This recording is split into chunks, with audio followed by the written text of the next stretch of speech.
नमस्कार दोस्तों, मैं आ गया हूं अभी मानेसर में हमदर्द फूड्स जो कंपनी है, रूह अफ़ज़ा बनाने वाली कंपनी, उस कंपनी के मुख्यालय में प्लांट में आया हूं। प्लांट में इसलिए आया हूं ताकि जिस रूह अफ़ज़ा को लेकर विवाद और बवाल चल रहा है, स्वामी रामदेव ने कई तरह के सवाल खड़े कर दिए हैं, रूह अफ़ज़ा की धार्मिक पहचान बता दी है। शरबत के रंग और स्वाद को छोड़कर शरबत से धर्म का रिश्ता जोड़ दिया है। शरबत बनाने वाली कंपनी के मालिकों को उनके मजहब से जोड़कर शरबत को बदनाम करने की साजिश शुरू कर दी है। तो मैं आया, जरा देखते हैं शरबत जो रूह अफ़ज़ा है, जो दशकों से हम सब पीते रहे हैं, हमारे पुरखे पीते रहे, दादा पिताजी, उस शरबत बनाने वाली कंपनी में कौन लोग काम करते हैं, कैसे शरबत बनता है। तो यहाँ बड़ा हाइजीन को मेंटेन करने के लिए जैसे मुझे ये पहना दिया गया है, शूज के ऊपर शूज कवर पहना दिया गया, एक मास्क भी दिया है, एक कैप भी दिया है। कैप कहाँ गया? कैप भी दिया गया कि कैप पहनकर ही अंदर जा सकते हैं, मास्क और कैप, और काफी ये मेंटेन किया जाता है। तो चलते हैं, जरा देखते हैं रूह अफ़ज़ा कंपनी में, इस हमदर्द कंपनी में रूह अफ़ज़ा शरबत बनता कैसे। बहुत सारे लोग हैं, बहुत तरह की भ्रांतियां हैं रूह अफ़ज़ा को लेकर, बहुत कुछ सुना है मैंने। गूगल में पिछले 5-6 दिनों में जब रिसर्च किया तो कुछ रूह अफ़ज़ा बनाने वाली कंपनी के फाउंडर, जो मौजूदा कंपनी के सीईओ हैं, उनके ग्रेट ग्रैंडफादर ने 1906 में कंपनी शुरू की, ये प्रोडक्ट शुरू किया। तो 116-18 साल पुराना सफर। लेकिन बीते 5-6 दिनों से रूह अफ़ज़ा को लेकर बहुत तरह की बातें, जो रामदेव लगातार कहते जा रहे हैं, और अभी तो उन्होंने शुरू किया ये कि शरबत बनाने वाली वो कंपनी जिस कंपनी का मुनाफा फायदा मस्जिदों और मदरसों में लगता है, शरबत जिहाद तक कह दिया। रूह अफ़ज़ा चूंकि हमदर्द कंपनी बनाती है और हमदर्द कंपनी के मुखिया मुस्लिम है, चौथी पीढ़ी है जो इस कंपनी में शरबत बना रहे हैं, और इस प्रोडक्ट की जिम्मेदारी जिनके कंधों पर है। तो मैं यहाँ के, मुझे लगता है आप सब यहीं के स्टाफ हैं सब, और यहाँ काफ़ी एंटर करते वक्त मुझे ये बताया गया कि मास्क पहनना है, कैप लगाना है। फिलहाल तो मेरे हाथ में है, अंदर प्लांट में जाने में लगाना पड़ेगा शायद। तो पहले आप लोग अपना परिचय दीजिए। आपका शुभ नाम? मेरा नाम मंसूर है, मंसूर अली। मैं हमदर्द फूड्स में सेल्स और मार्केटिंग देखता हूँ। आपका शुभ नाम? मेरा नाम सचिन है, सचिन पुंडीर। सचिन पुंडीर। पुंडीर। अच्छा, मैं तो ये सुनता था अभी तक 5-6 दिन से कैंपेन चल रहा था, यहाँ मंसूर, मंजूर, सलमान, सुलेमान, सुल्तान, जफर, यही सब लोग काम करते हैं, सचिन पुंडीर भी हैं यहाँ जी। क्या करते हैं सचिन आप? मैं यहाँ पर R&D और रेगुलेटरी डिपार्टमेंट हेड करता हूँ। कितने साल से हो? मैं लगभग पिछले 3 सालों से यहाँ। 3 सालों से। आपका शुभ नाम?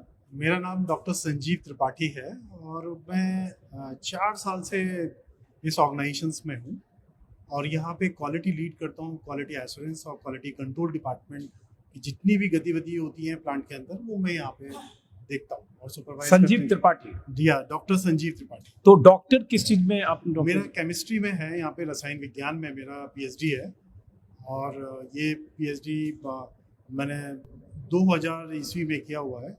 और तो ये डॉक्टर संजीव त्रिपाठी हैं जो क्वालिटी कंट्रोल देखते हैं रूह अफ़ज़ा बनाने वाली कंपनी हमदर्द फूड्स में। आप नाम बताया आपने? मेरा नाम सचिन पुंडीर है, मैं यहाँ पर रेगुलेटरी और R&D डिपार्टमेंट पे। और ये हैं? मैं हूँ मंसूर, जो सेल्स और मार्केटिंग देखता हूँ। और अजीत साहब, एक बात और बतानी थी। हाँ। जिस प्लांट में हम लोग ये डिस्कशन कर रहे हैं, इस प्लांट के जो मेन मैन्युफैक्चरिंग हेड है, वो इस वक्त कहीं ट्रैवल पे हैं। उनका नाम है मिस्टर शैलेश तिवारी। अच्छा। शैलेश तिवारी जी हैं, जो हमारे इस प्लांट के मैन्युफैक्चरिंग हेड है, और मोर देन 10 ईयर्स इस कंपनी में रह चुके हैं। बताइए, कितनी दिलचस्प बात है। पिछले 5-6 दिनों से, सच कहूं तो रूह अफ़ज़ा शरबत से, उसकी तासीर से, उसके स्वाद से, उसके रंग से मेरा परिचय 4 दशक पुराना है। शरबत की बोतल है कि यहाँ कोई क्या मंगवाइएगा, पुराना है, बचपन में। और वो दौर हमने देखा है जब शादी ब्याह में, धार्मिक उत्सवों में रूह अफ़ज़ा की बोतल के शरबत को, उसके सिरप को ड्रम और कंटेनर में भरकर लाल रंग का सिरप, लाल रंग का शरबत पूरे पूरी बारात में सर्व किया जाता था, धार्मिक उत्सवों में, भगवती जागरण में। तब किसी ने नहीं सोचा होगा कि कोई ऐसा दौर आएगा जब कोई ऐसा बाबा जो खुद शरबत बनाएगा और अपने शरबत के प्रचार के लिए, अपने प्रोडक्ट के प्रचार के लिए रूह अफ़ज़ा के शरबत में, रूह अफ़ज़ा के स्वाद में, मिठास में, रंग में नफरत का रंग घोल देगा और कहेगा ये शरबत बनाने वाले वो लोग हैं जो कट्टर मुस्लिम है। यही तो रामदेव कह रहे हैं। आज भी उनका यही वीडियो वायरल हो रहा है और लगातार रामदेव अपने शरबत का प्रचार करने के लिए उस रूह अफ़ज़ा को बदनाम कर रहे हैं जो रूह अफ़ज़ा 115-17 सालों से हमदर्द फूड्स की तरफ से, हमदर्द कंपनी की तरफ से बनाया जा रहा है। भाला ये कंपनी में मैं आ गया। अब ये पहनते हैं, थोड़ा सा इसको रखिए आप, एक आदमी उपेन। और हाँ, ये बॉटल है, ये रूह अफ़ज़ा, ये कुछ अलग है, सेम है। हाँ, तो ये यही बनता है। तो अब हम जरा प्रोडक्ट जहां बनता है वो भी देखें। और साथ में ये मैं फिर से एक डिस्क्लेमर कि ये कोई प्रमोशनल वीडियो नहीं है। इस वीडियो के बनाने के पीछे कोई फाइनेंशियल ट्रांजैक्शन नहीं है। मेरे लिए ये इमोशनल वीडियो है। इमोशनल वीडियो इसलिए क्योंकि अगर कोई रामदेव जैसा व्यापारी, कारोबारी जो धार्मिक संत का चोला ओढ़कर, योग गुरु का चोला ओढ़कर अपने कारोबार को बढ़ाने के लिए, अपने शरबत के प्रोडक्ट को बढ़ाने के लिए, उसकी मार्केटिंग करने के लिए किसी ऐसे शरबत को, ऐसे प्रोडक्ट को बदनाम करे, उसकी धार्मिक पहचान करके उसका धर्म तय कर दे और कहे अपने धर्म को बचाने के लिए कट्टर मुसलमानों के शरबत को मत पियो, तो मुझे लगता है जरूरी है रूह अफ़ज़ा की बात करनी। इसलिए मैं रूह अफ़ज़ा की बात करने रूह अफ़ज़ा बनाने वाली कंपनी में आया हूँ। तो ये हमारा कोई प्रमोशनल नहीं है। मैं इसलिए डिस्क्लेमर, क्योंकि आज का दौर ऐसा है, बहुत सारे लोग कहेंगे अजीत अंजुम गए हैं तो कुछ तो, बहुत मुश्किल से मैंने कांटेक्ट किया इन सब से, तो कहाँ बनता है जरा मैं देखना चाहूंगा पहले। और साथ में ये भी बता दूं कि इस वीडियो के बाद मेरी बातचीत होगी हमदर्द कंपनी के जो अभी CEO हैं, ट्रस्ट के जो ट्रस्टी हैं, उनका नाम है हामिद अहमद साहब, जो CEO हैं। जो चौथी पीढ़ी है अब्दुल मजीद हकीम साहब जो थे, जिन्होंने 1906 में रूह अफ़ज़ा का कहें एक तरह से शुरुआत की थी रूह अफ़ज़ा की, उसकी चौथी पीढ़ी के हैं। उनसे बात करेंगे, उनसे समझने की कोशिश करेंगे कि इस दौर में जब रूह अफ़ज़ा को लेकर, उनके प्रोडक्ट को लेकर, उनकी कंपनी को लेकर, उनकी धार्मिक पहचान को लेकर इतने हमले हो रहे हैं, तब वो क्या सोचते हैं, उनकी फैमिली लीगेसी क्या है, कैसे चौथी पीढ़ी लगातार शरबत के उसी स्वाद को बनाए रखते हुए, मेंटेन करते हुए, उसी रंग, उसी स्वाद, उसी तासीर के साथ ये पीढ़ी कैसे यहाँ तक आई है।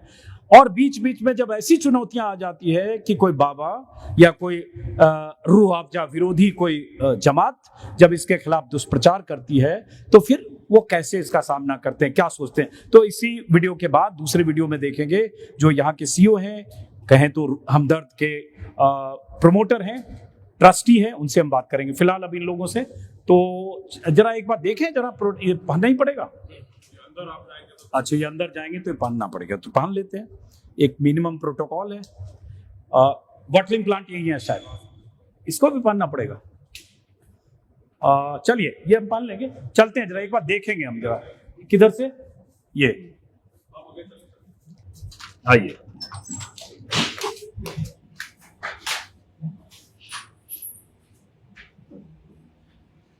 आइए, एक वीडियो में आप पहन लीजिए मास्क। हाँ,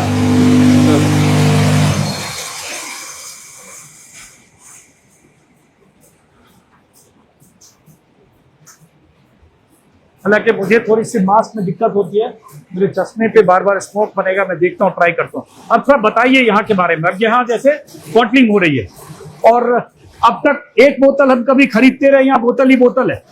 और मैं कहूँ तो मैं पहली बार किसी शरबत बनाने वाली कंपनी के बॉटलिंग प्लांट या मैन्युफैक्चरिंग प्लांट में आया हूँ। कभी सोचा भी नहीं था कि ऐसी जगह जाना पड़ेगा मुझे। मैं अगर आपकी अनुमति सिर्फ ये खोल लेता हूँ, पहनता हूँ, क्योंकि माँ इस पे ना, हाँ, मेरे उस पे चश्मे पे बहुत स्मोक बनेगा। हाँ, सांस से दिक्कत होती है ना इसमें, कोई बात मैं रखता हूँ। हाँ, तो जरा आप लोग से बात करेंगे हम। आप बताए मंसूर साहब, आप किस चीज के इंचार्ज हैं? मैं सेल्स और मार्केटिंग देखता हूँ। हाँ जी, तो जरा आप ये समझाइए जरा ये पहले। इस एरिया से बिल्कुल क्लीन बॉटल्स आती हैं, बिल्कुल साफ बॉटल्स आती हैं, जो कि अनटच्ड बाय हैंड है और पूरी तरह से अंदर से सैनिटाइज की हुई है। इस बॉटलिंग प्लांट के अंदर एंटर करती हैं और अगर आप देखेंगे कि इस एरिया से यहाँ से फिलिंग शुरू हो रही है, कंप्लीटली अनटच्ड बाय हैंड, और फिलिंग मशीन से धीरे धीरे बॉटल्स फिल अप होके यहाँ पे कैपिंग हो रही है। अगर आप ये देखें, पूरे लिड्स आ रहे हैं, ये भी सैनिटाइज है, प्योरीफाइड लिड्स हैं, कैप्स धीरे धीरे एक एक बॉटल पे सील हो रहे हैं, सील टाइट हो रहे हैं और फिर बॉटल असेंबली लाइन के थ्रू होती हुई यहाँ से जा रही है। ये जो लोग बैठे हुए हैं, दे आर एक्सपर्ट्स, ये विजुअल उससे डिस्टिंक्शन करते हैं, कहीं पे भी कोई क्वालिटी इशू है तो उस बॉटल को अलग हटा देते हैं और जो पास हो रही है विजुअल डिटेक्शन से वो आके यू टर्न लेके यहाँ पे लेबलिंग प्लांट पे आ रही है। लेबलिंग यूनिट है यहाँ पे, आप देखिए अगेन लेबलिंग का प्रोसेस पूरा का पूरा ऑटोमेटेड है। हर बॉटल पे लेबलिंग अपने आप जा रही है, ग्लू से कांटेक्ट में आके लेबल लग के आगे पैकिंग सेक्शन में जा रही है। तो यहाँ से जो ये आप ये शरबत बनाते हैं, इसकी सप्लाई कहाँ कहाँ जाती है? इस मानेसर की यूनिट? मानेसर क्योंकि नॉर्थ में है तो, और हमारा मार्केट जो है नॉर्थ में काफी बड़ा है, तो नॉर्थ में यानी कि दिल्ली, पंजाब, हरियाणा, यूपी और ईस्ट इंडिया में जाता है। और जो हमारा औरंगाबाद का प्लांट है, वहाँ से हम साउथ और वेस्ट इंडिया में सप्लाई करते हैं। तो आपकी प्रोफाइल क्या क्वालिटी? मेरा क्वालिटी का प्रोफाइल है यहाँ पे। और यहाँ पे 2 गतिविधियां। आपने नाम बताया? डॉक्टर संजीव त्रिपाठी। संजीव, आपने? मेरा नाम सचिन है। सचिन, माफ करिए अगर कंफ्यूजन हो, संजीव और सचिन। हाँ, तो यहाँ पे जो क्वालिटी 2 तरह के विभाग हैं, एक क्वालिटी गुणवत्ता विभाग है, क्वालिटी एश्योरेंस, और एक क्वालिटी कंट्रोल। तो जो भी रॉ मटेरियल टेस्ट होता है वो यहाँ पे यूनानी फार्माकोपिया या इंडियन फार्माकोपिया के अनुसार टेस्ट होता है और उसके बाद अप्रूव होने के बाद ये प्रोडक्शन में लिया जाता है। ये जितने भी कंप्लाइंसेस हैं, ये यूएस FDA अप्रूव प्लांट है या FSSAI अप्रूव जितने भी प्रोडक्ट हैं, ये अप्रूव्ड होती है हर तभी उसको इस्तेमाल करने के लिए लिया जाता है। और इसमें 12 हर्ब जो डालते हैं, जिसकी तासीर बहुत अच्छी ठंडी होती है, जिसमें से रूअफ़ज़ा का नाम दूसरे जितने भी बेवरेजेस प्रोडक्ट है उनसे अलग होता है। एक बार बॉटल मंगवाइएगा, किसी के हाथ में था या यहाँ से बॉटल पर निकाल सकते हैं? अगर पैक बॉटल एक बार मंगवाइएगा, देखना चाहते हैं। अब यहाँ जाके यहाँ लेबलिंग हो रही है इस पे? जी, यहाँ पे लेबलिंग हो रही है और उस तरफ से लेबल्ड बॉटल निकल के the next section is the packing section. आप देखिए वहाँ पैकिंग हो रही है, कार्टन्स में पैकिंग हो रही है। अच्छा, तो ये जा रही है और उधर पैकिंग हो रही है। वहाँ चले, वहाँ भी देखें जरा, देख सकते हैं। तो यहाँ से ये बॉटल जा रहा है पैक होके। जब तक ये बॉटल सील होके लेबल हो रही है, there is no contact with the human hand. Only जब कार्टन के अंदर जा रहा है, जब वो ऑलरेडी कंज्यूमर के लिए रेडी है, जब वहाँ पे कार्टन में पैक। तो ये जैसे एक दिन में ये कंटिन्यूस चलता रहता है? ये कंटिन्यूस चलता है। यहाँ की कैपेसिटी हमारी महीने की तो आपको बताई 3 लाख बॉटल है और ये कंटिन्यूस चलता है। डिपेंड करता है कि कितनी शिफ्ट चले। जब डिमांड ज्यादा होती है तो ज्यादा शिफ्ट चलती है, उस हिसाब से इसकी प्लानिंग की जाए। लेकिन ऐसा होता होगा कि अच्छा, ये सर्कल में ऐसे ये यहाँ पे ये क्या कर रहे हैं? ये शायद क्वालिटी चेक कर रहे हैं। क्वालिटी चेक कर रहे हैं जी। ये इसलिए देख रहे हैं लाइट में कि इसमें कुछ ऐसा फॉरेन पार्टिकल्स या बाहरी तत्व नहीं है। बिल्कुल बिल्कुल, हालांकि उसके चांसेस बिल्कुल 0 है, लेकिन एक ह्यूमन एलिमेंट हमने फिर भी बिठाया है। अब ये भाई साहब देखिए, एकदम बको ध्यान में बिल्कुल। ये आपसे कोई इंटरेक्शन नहीं कर पाएंगे बिकॉज इनका काम है कि ये कंटिन्यूसली क्वालिटी को चेक करते हैं। बड़ा इंटरेस्टिंग है। जैसे करण, इन पे फोकस करो। अब ये जो बैठे, क्या नाम है इनका? आपका नाम? हसन साहब। हसन नाम है। अभी हसन क्या कर रहे हैं, यहाँ से जो बॉटल रूह अफ़ज़ा की बॉटल जो गुजर रही है, टकटकी लगाकर इसको देख रहे हैं। और यहाँ लाइट है, लाइट के सामने से 4 बॉटल गुजर रही है, टकटकी लगाकर क्या देख रहे हैं कि इसमें कुछ मिलावट या कुछ मिलावट, कोई भी इम्प्योरिटी हो, कोई भी फॉरेन बॉडी अगर बॉटल के अंदर आ गई हो, जिसके चांसेस 0 है, बट फिर भी एक ह्यूमन एलिमेंट यहाँ पे दिया गया है। तो जिसको होगा तुरंत निकालेंगे, इमीडिएटली टेक इट असाइड। और क्वांटिटी भी चेक कर रहे होंगे जी बिल्कुल। ये वहां से ऑटोमेटिक इसमें बॉटल में उधर से फिलिंग लाइन से हुआ, उसके बाद ऑटोमेटिक कैपिंग हो रही है। कैप और बॉटल दोनों ही स्टेरिलाइज होके सैनिटाइज होके आ रही है मशीन में। उसके बाद फिलिंग के बाद this is the visual check के अंदर कोई इम्प्योरिटी है। हाँ, अब ये क्या हुआ, गिर गया सब? नहीं, वो कभी कभी अगर कभी मिसप्लेस हो जाता है तो एक आध प्रॉब्लम है। अच्छा, उसके बाद इधर जा रहा है, ये भी क्वालिटी चेक कर रही है। ये भी यहाँ बैठी हुई क्वालिटी चेक कर रही है। कभी ऐसा कुछ हल्का सा गैप आ जाता है तो एडजस्ट। चलिए, तो उसके बाद यहाँ से फिर पैकिंग हो रही है। अब ये बताइए, और मैं यहाँ इसलिए आया, बार बार मैं कर रहा हूँ क्योंकि अगर मैं 40-35 साल पहले की अपनी मेमोरी में जाऊं, डाउन द मेमोरी लाइन, तो हम लोगों को याद वही आता है कि स्कूल के दिनों में जब 6th, 7th, 8th, 9th, 10th में पढ़ते थे, बिहार के छोटे से शहर में रहता था, और उस समय हर घर में गर्मी में खास तौर से मई जून में रूह अफ़ज़ा की बोतल जरूर आती थी, और अपने अपने हिसाब से लोग, कोई ज्यादा मीठा पीने वाला आदमी 2 चम्मच डालता होगा, कोई और ज्यादा, हम लोग बच्चे थे तो ज्यादा उसमें सिरप का अंश डालते थे ताकि मिठास ज्यादा हो। धीरे धीरे आप अपनी मिठास कम करना चाहते हैं तो कम भी करते हैं, लेकिन हर घर में, हर परिवार में अनिवार्य तौर पर रूह अफ़ज़ा की बोतल आती थी। बल्कि हम लोग के यहाँ मेहमान अगर गर्मी के दिनों में आते थे, मई जून में, तो उनके लिए उनसे पूछा जाता था कि रूह अफ़ज़ा लेंगे, और रूह अफ़ज़ा की बोतल से शरबत बनाकर 6 गिलास शरबत सर्व किया जाता था। और जैसा कि मैंने शुरू में कहा, शादी ब्याह के मौसम में तो कंटेनर में, कोई भी धार्मिक उत्सव हो, सत्यनारायण कथा हो, पूजा हो, खासतौर से गर्मी के दिनों में, अप्रैल में, तो इसकी जो प्रोडक्शन है गर्मी के दिनों में ज्यादा होती होगी जी, क्योंकि बेवरेज है, और बेवरेज आप कोई भी, हमारी नहीं, कोई भी बेवरेज की कंपनी देखिए तो डिमांड जो है वो गर्मी में ज्यादा रहती है। लेकिन हमारा प्रोडक्शन काफी पहले से शुरू हो जाता है, बिकॉज हम प्रोडक्ट बना के रखते हैं, क्योंकि ट्रेड को हम थोड़ा पहले से लोड करते हैं। तो उन जो ट्रेडर्स, डिस्ट्रीब्यूटर्स हैं, उनके पास माल पहले पहुंचता है, ताकि फिर डिस्ट्रीब्यूशन में जब गर्मी आए तो दिक्कत ना हो। तो ये कभी सोचा नहीं था कि आप यही रुकिए, मैं जरा वहां एक बार तस्वीर दिखाऊंगा दर्शकों को, कि ये कभी सोचा नहीं था कि वो दौर भी आएगा, आप उधर ही रहो करण, वो दौर भी आएगा जो शरबत 100 साल से ज्यादा पुराना है, जिस शरबत की तासीर से लोग दशकों से परिचित हैं, जो शरबत कभी कुटीर उद्योग की तरह एक छोटे से प्लांट कहें, उससे पहले मैनुअल जिस शरबत का प्रोडक्शन होता होगा ओल्ड दिल्ली के इलाके में, जहां से शुरुआत हुई थी 1906 में हकीम अब्दुल मजीद के द्वारा। उनका निधन हो गया 1922 में। फिर उनकी पत्नी, शायद उनका नाम अगर याद है राबिया बेगम था, उन्होंने उस कारोबार को बढ़ाया। फिर उनके 2 बेटे उसमें शामिल हुए उसी शरबत के कारोबार में। फिर उसके बाद एक बेटा, जब भारत पाक विभाजन हुआ, पाकिस्तान चले गए, दूसरे बेटे यहीं रह गए।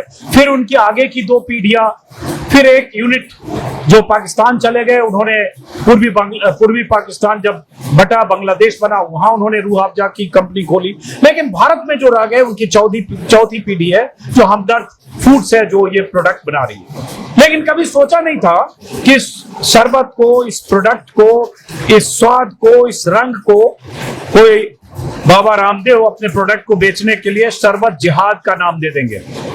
और ये वो लोग हैं जिन्हें शरबत के रंग से, शरबत के स्वाद से, शरबत से जो एक मोहब्बत का एहसास होता है, एक मिठास का एहसास होता है, और एक रिश्ता होता है उसकी सुगंध से, खासतौर से केवड़े और गुलाब की पत्तियों के इस्तेमाल की वजह से। तो कभी सोचा नहीं होगा। और अगर हम अपने अतीत में, माजी में झांकें, तो कभी दिमाग में नहीं आया होगा कि ये जो बोतल है, ये शरबत बनाने वाली कंपनी कौन है, उस कंपनी के मालिक कौन है, उसके मुलाजिम कौन है, ये कहाँ बनता है, क्या बनता है, कभी उसकी डिटेलिंग में, उसकी बारीकियों में कभी गए नहीं होंगे, क्योंकि उसका मतलब नहीं है। इसलिए मतलब नहीं है कि जो हम कपड़े पहनते हैं वो कौन बना रहा है, जो दवा खाते हैं वो कौन बना रहा है, या जो जूते पहनते हैं वो कौन बना रहा है, कभी उससे मतलब नहीं है। लेकिन ये दौर ऐसा है कि शरबत बनाने को भी शरबत जिहाद कह दिया गया। सोचिए जरा। और इसलिए मैंने अपने वीडियो में भी कहा, फिर अगर ये शरबत जिहाद है क्योंकि शरबत बनाने वाली कंपनी के मालिकान, ट्रस्टी मुस्लिम है, उस हिसाब से तो फिर आप सब पेट्रोल जिहाद भी कर रहे होंगे, डीजल जिहाद भी कर रहे होंगे कि डीजल पेट्रोल अरब देशों से आता है। मैंने पहले भी वीडियो में कहा। फिर सिप्ला, भारत की जो टॉप फार्मा कंपनी है, उसके प्रमोटर मुस्लिम है। फिर तो सिप्ला की दवाएं खाकर जो आपकी जान बचती है, जो आईसीयू में और वेंटिलेटर पर भी जो मरीज होते हैं, उन्हें भी सिप्ला फार्मा की कंपनी की दवाएं मिलती हैं। क्या उस कंपनी की दवाओं से कोई मेडिकल जिहाद हो रहा है? जरा सोचिएगा। और क्या उस कंपनी की दवाओं से जान बचती है, उसकी बजाय रामदेव की जड़ी बूटी खाने लगेंगे? क्योंकि सिप्ला कंपनी के मालिक मुस्लिम है। अब रामदेव ने हमला किया है, हिमालय जो आयुर्वेदिक कंपनी है, उनके भी प्रोडक्ट हैं, उसको लेकर भी रामदेव ने बहुत कुछ कहा है, बहुत तीखे ढंग से कहा है। ये कहा है कि इसके मालिक कट्टर मुस्लिम है, और ये जो शरबत बना रहे हैं, इसका इस्तेमाल मस्जिदों और मदरसों को बनाने में होता है। और ये इस दौर में मुझे लगा, इसलिए मुझे शरबत कंपनी मांगी। ये क्यों बंद क्यों हो गया? वो कभी-कभी बैचेस जब चेंज होते हैं। अच्छा, अब चेंज हो रहा है। तो बहरहाल, तो मई जून में ज्यादा प्रोडक्शन होता होगा। हाँ, जो गर्मी का मौसम है उसमें बेवरेज की डिमांड ज्यादा रहती है तो प्रोडक्शन होता है, बट हम तो काफी पहले से शुरू कर देते हैं production, much before the season से काफी पहले तो यहाँ से रोज कितना बॉटल जाता होगा? देखिए, कैपेसिटी यहाँ की तकरीबन 3 लाख बोतल की है, रोज की है। हाँ। तो जब डिमांड रहती है और सीजन रहता है तो पीक कैपेसिटी पे चलता है प्लांट। ओके, तो यहाँ 3 फ्लोर है, 4 फ्लोर है? टोटल 4 फ्लोर है। जहाँ पे ऊपर रॉ मटेरियल लोडिंग होती है, उसके बाद जो मेन मैन्युफैक्चरिंग मिक्सिंग। तो रॉ मटेरियल में क्या क्या डालते हो? बॉटल में भी लिखा हुआ था बहुत तरह का इंग्रेडिएंट्स।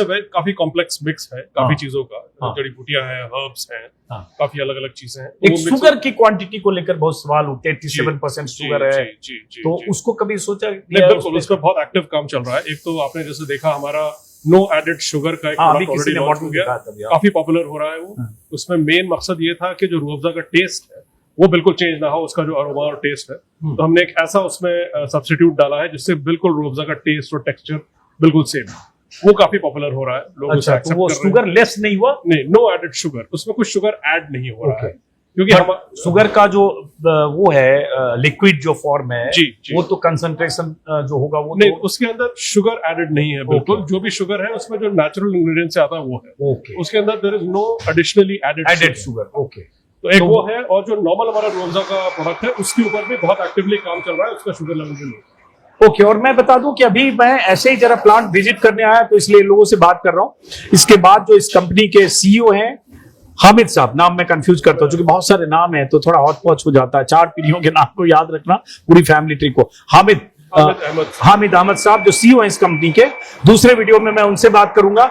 उनसे विस्तार से हम बात करेंगे इस कंपनी के बारे में, उनके परिवार के बारे में, उनकी पारिवारिक पृष्ठभूमि के बारे में। हमदर्द दवाखाना का ये नया प्रोडक्ट है Rooh Afza no added sugar, चूंकि शुगर को लेकर आजकल बहुत रूह अफ़ज़ा लाइट, चूंकि आजकल इस दौर में इसकी बहुत चर्चा होती है, शुगर को लेकर बहुत सारे लोग अवेयर भी है। मैं भी शुगर अवॉइड करता हूं, इसलिए मैं लेस शुगर वाला या अवॉइड करता हूं, शुगरलेस नो शुगर वाला ही कोई प्रोडक्ट है वही पीता हूं। तो ये ओरिजिनल रूह अफ़ज़ा है। हाँ, इसमें बहुत सारे इंग्रेडिएंट्स का जिक्र है, लेकिन सवाल शुगर को लेकर बहुत ज्यादा होता है। ये बताइए, तो ये चैलेंज तो आप लोग फेस करते होंगे ना, जो इस तरह का जब दुष्प्रचार होने लगता है, इस तरह की बात होने लगती है तो? नहीं, देखिए, बिल्कुल क्लियर है कि ये एक ऐसा प्रोडक्ट है जो पिछले 100 सालों से है। बहुत सारे कॉम्पिटिटिव प्रोडक्ट्स आए, कुछ रुके, कुछ चले गए। इसकी जगह जो है वो एक प्रोडक्ट से ज्यादा एक कल्चर और ट्रेडिशन और हेरिटेज में है। जैसे आपने बताया, हर घर में ये प्रोडक्ट आता है, अलग अलग जनरेशन्स में नीचे पास डाउन होता है और कंज्यूम करते रहते हैं। तो इस तरह के कंट्रोवर्सीज और इश्यूज आते रहते हैं, बट इस प्रोडक्ट की जो वैल्यू है वो ग्रो कर रही है, वॉल्यूम में भी ग्रो कर रहा है, और जो ब्रांड लव है, जो कंज्यूमर्स का लव है, वो बरकरार है। चलिए, तो बाहर देखते हैं, और वो इंतजार भी कर रहे हैं, मेरी बातचीत उनसे होनी है। ये इस कंपनी के जो सीईओ हैं, ट्रस्टी हैं, उनसे। आपका शुभ नाम? AR खान। आप क्या करते हो यहाँ? मैं यहाँ पे as a senior manager HR। Senior manager HR। आपका आपकी प्रोफाइल क्या है? मेरा नाम सचिन है। वो तो बताया आपने, बार बार दर्शक कहेंगे हर बार नाम पूछ रहे हैं, लेकिन आपकी जॉब प्रोफाइल क्या है? मैं यहाँ पर रेगुलेटरी और R&D डिपार्टमेंट है।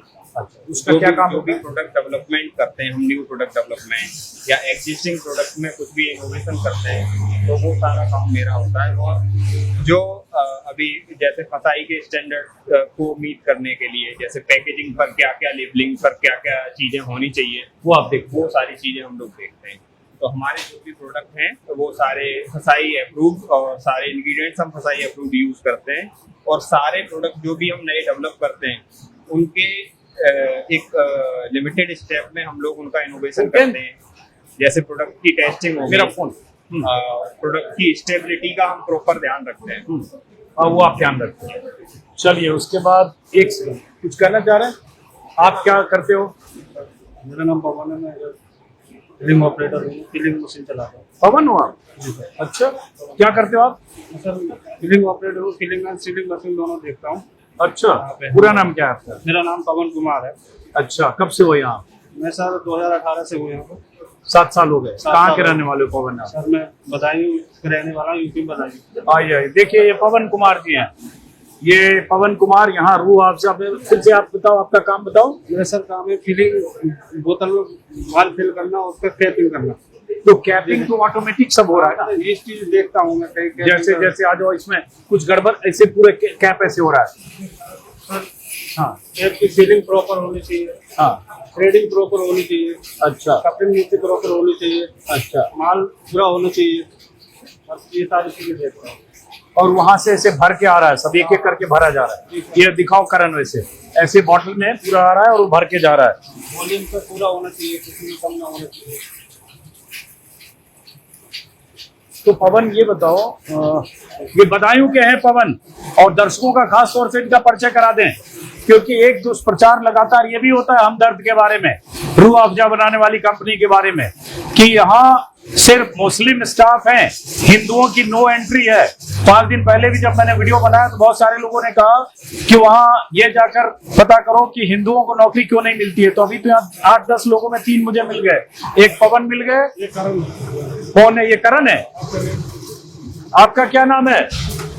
मिस्टर करण कुमार, है? मिस्टर करण कुमार।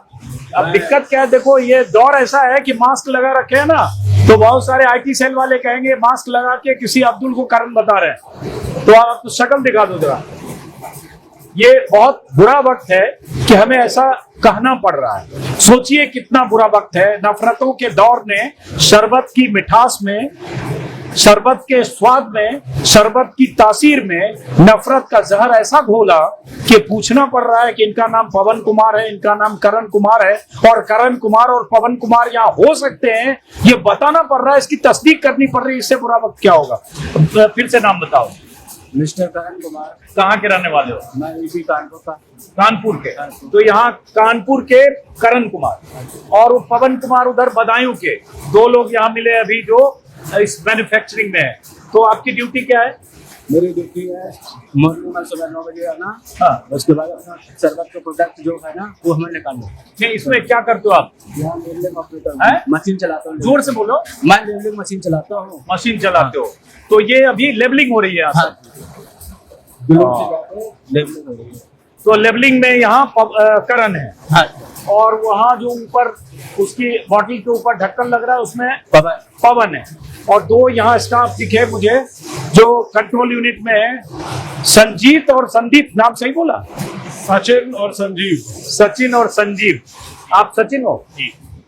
ये सचिन और संदीप है। अब बहुत सारे लोगों को लग रहा हो ये बार बार नाम का जिक्र क्यों कर रहा हो, क्योंकि लगातार 5-6 दिनों से जब मैंने वीडियो किया पहली बार रूह अफ़ज़ा बनाने वाली कंपनी पर, रूह अफ़ज़ा पर जिस तरह से रामदेव ने हमले किए, जिस तरह से रूह अफ़ज़ा बनाने वाली कंपनी को शरबत जिहाद का हिस्सा बना दिया, जिस तरह से कह दिया धन और धर्म की बर्बादी ना करें रूह अफ़ज़ा पीकर। तो जब मैंने वीडियो किया तब लोगों ने कहा कि जाकर वो पता करो कि वहां हिंदुओं को नौकरी क्यों नहीं मिलती, सिर्फ मुसलमानों की एंट्री क्यों है। तो ये देखिए यहाँ तो सर्व धर्म संभाव है, हिंदू भी हैं, मुस्लिम भी हैं, और सब उस शरबत के स्वाद में, उस शरबत की पैकेजिंग में, बॉटलिंग में, मैन्युफैक्चरिंग में सारे लोग अपनी अपनी भूमिका अदा कर रहे हैं। ये तस्वीर दिखाइए कर,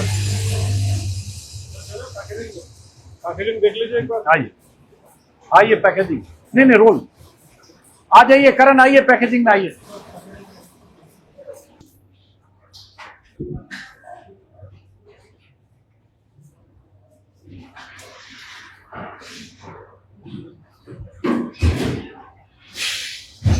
हाँ, ये यहाँ पे अब रूह अफ़ज़ा की पूरी पैकेजिंग हो रही है।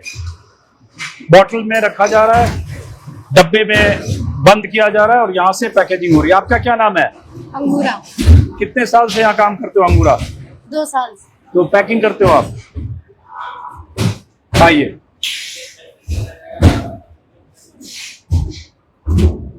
अब यहाँ जो तस्वीर हमने दिखाई कि वहां से जो अंदर बॉटलिंग हो रही है, वहां से वो बॉटल बाहर आ रहा है, और यहाँ बाहर आकर यहाँ इसकी डब्बे में पैकिंग हो रही है। एक डब्बे में शायद 12-12 बोतल रखी जा रही है, और यहाँ से फिर पैकिंग होकर ये सप्लाई जाएगी। यहाँ से पैकिंग होकर फिर सप्लाई के लिए बाहर ट्रक्स पे लोड होगा, ट्रक्स पे बाहर लोड, पैलेट्स में जाएगा, वेयरहाउस में जाएगा, फिर निकलेगा। ये यहाँ पे एक it is also passing through एक वेट मशीन के थ्रू पास हो रहा है। अच्छा। कभी अगर किसी बॉटल में या कोई बॉटल मिसिंग हो, बाय द वे अच्छा। कभी होता नहीं है, तो ये वेट डिटेक्टर उसे पकड़ेगा। ओ, तो जैसे एक डब्बे 13.4 13.2 के करीब आना चाहिए। अच्छा। अब आप हर बॉक्स वे भी हो रहा है। अच्छा, देखिए इंटरेस्टिंग है कि जैसे इन्होंने एक रखा हुआ है, इसका पैरामीटर 12 बोतल है जी, 12 बोतल है कि और वेट की लिमिट होती है उसकी, उस बैंडविड्थ पे रहना चाहिए उसको। तो 12 बोतल है, तो ये 13 किलो मतलब 13.40 मतलब 13 किलो 40 ग्राम के आसपास होना चाहिए। तो इसलिए इसमें कार्टन का भी वेट है, बोतल का भी वेट है और लिक्विड का भी वेट है। तो अप्रोक्स आप जैसे बड़ा इंटरेस्टिंग है, देखा। अरे इसको कैमरे में इस तरह कैप्चर करो। अब जैसे इसमें मेरे ख्याल से 8-10 ग्राम का फर्क था, तो ये खटाक से ये बाहर आ गया। नहीं, हमने निकाली थी बोतल, आपको डिमॉन्स्ट्रेट करनी। अच्छा, ओके, निकाली किस लिए कम हुआ। अच्छा, तो ये लेकिन उसी तरह से आइडेंटिफाई कर लेगा जिसमें वेट कोई। आइडेंटिफाई करेगा और रिजेक्ट कर देगा आपको। ओके, ये जैसे हम इसको देखें, एक मिनट पकड़िए इसको। हाँ, आने दीजिए, मैं देखते हैं इसको पकड़िए। हम इसमें से जैसे हाँ, नहीं मैं निकालता हूँ, आने दीजिए। जैसे अब ये सिर्फ आ रहा है यहाँ से, आप जैसे मैं एक बोतल इससे निकालूं, अब ये देखो एक बोतल जैसे निकला, इसका वेट कम हुआ और इस मशीन ने आइडेंटिफाई किया, पकड़िए इसको, इस मशीन ने आइडेंटिफाई किया और ये बाहर हो गया। ये देखिए बाद में निकाला, चलिए कोई बात नहीं, कोई बात नहीं, कोई बात नहीं। ये अब जैसे यहां से हमने निकाला, आप देखिए ये मशीन ने आइडेंटिफाई किया और उस डब्बे को आउट कर दिया, क्योंकि एक बोतल इसमें कम है। तो ये एक ऑटोमेटेड इन्होंने सिस्टम बना रखा है, यहाँ से फिर पीछे जाके वो पैकेजिंग हो रहा है। टेपिंग एंड पैकिंग, ये टेपिंग अपने आप ऑटोमेटिक हो रही है, टेपिंग। अच्छा, वहां फिर पैकिंग हो रही है। तो चलिए, जैसा कि मैंने कहा शुरुआती वीडियो है, इसके बाद मैं इस कंपनी के जो सीईओ हैं हामिद साहब, जो चौथी पीढ़ी जिनकी है, जिन्होंने रूह अफ़ज़ा की शुरुआत की थी, हकीम अब्दुल मजीद उनके ग्रेट ग्रैंडफादर थे, तो उनके पड़पोते अभी इस कंपनी को देखते हैं। उनसे विस्तार से इस वीडियो में बात करूंगा, वो क्या सोचते हैं 100 साल की लेगेसी के बारे में, विवाद के बारे में। जब इस तरह की चीजें होने लगती है, उनके प्रोडक्ट को शरबत जिहाद कहा जाने लगता है, जब उनकी धार्मिक पहचान से उस शरबत को जोड़ा जाने लगता है, तो उन पर क्या गुजरती है, क्या बीतती है, क्या सोचते हैं, ये सब उनसे सवाल करूंगा दूसरे वीडियो में, आप विस्तार से देखिए। फिलहाल रूह अफ़ज़ा बनाने वाली कंपनी हमदर्द के इस मैन्युफैक्चरिंग प्लांट से आप सभी को नमस्कार। और आखिरी बात, शरबत को स्वाद से पहचानिए, शरबत को रंग से पहचानिए, तासीर से पहचानिए। आपको स्वाद पसंद आए पीजिए, नहीं स्वाद पसंद आए मत पीजिए। आपको मिठास ज्यादा हो तो अपने हिसाब से तय कीजिए, आपकी चॉइस कोई और है हो तो अपने हिसाब से तय कीजिए। दर्जनों प्रोडक्ट हो सकते हैं, लेकिन सिर्फ इस आधार पर कि शरबत बनाने वाली कंपनी हमदर्द है और हमदर्द के मालिकान मुस्लिम हैं, सिर्फ इस आधार पर इसे खारिज करना कि शरबत जिहाद है और इस शरबत बनाने वाली कंपनी को जो आमदनी होती है उससे मदरसे और मस्जिद बनते हैं, इस आधार पर नफरत का खेल जो खेला जा रहा है, शरबत के रंग में नफरत का रंग जो मिलाया जा रहा है, शरबत में भी जो हिंदू मुसलमान का रंग की भेद किया जा रहा है, उससे बचिए और ऐसी किसी भी मुहिम की मुखालफत कीजिए। मैं कहूंगा रूह अफ़ज़ा पीजिए। साथ में ये कि कोई प्रोमोशनल वीडियो नहीं है, सिर्फ इसलिए मेरे लिए इमोशनल वीडियो है कि ऐसे दौर में जब इस तरह के हमले किसी प्रोडक्ट को पर सिर्फ इस आधार पर होते हैं कि उस प्रोडक्ट को बनाने वाली कंपनी के मालिकान मुलाजिम मुस्लिम, तो मुझे लगता है उस मुहिम के खिलाफ अपनी आवाज मुझे बुलंद करनी चाहिए। फिलहाल नमस्कार।